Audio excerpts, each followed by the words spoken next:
So I released them off their mats and just walked away. Cass was free to decide for herself what to do next. And what I was hoping for was for her to show me that she had value for being on her mat. I gave no cue, and she decided to take herself back and lie down. We're working on this outdoors because we train for agility, and I like to be able to take turns with my dogs and take them all out together. And a dog that can't be calm on a mat and wait their turn is going to find it very difficult and very stressful to do training in such an environment. She's actually gone to the wrong mat. Gracie and Isla were using that mat there, and she was on the little yellow one next to them. But I rewarded her anyway because she did it. It was the first time.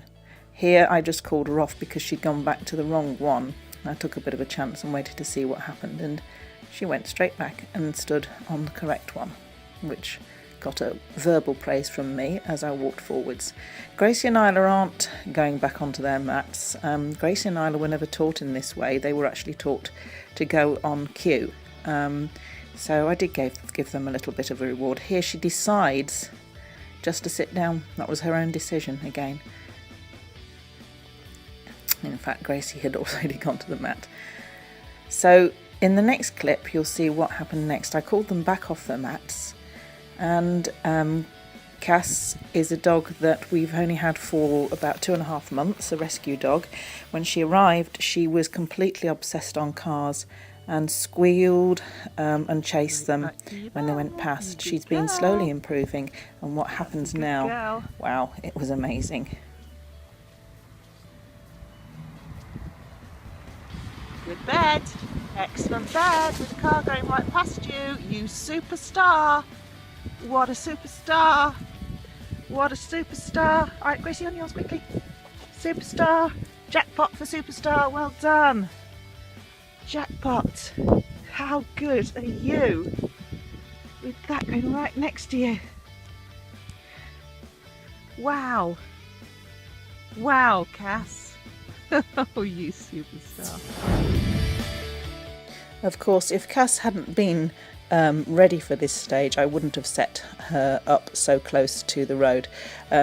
If normally when we hear a car coming, we call her, she's got brilliant recall, and we go to the furthest extent of the garden away from the cars and reward every time she looks at us rather than at the car. This has been going so well that we had reached the stage where when we were stood next to her on the mat, if a car went past, she would turn away and look at us and be treated.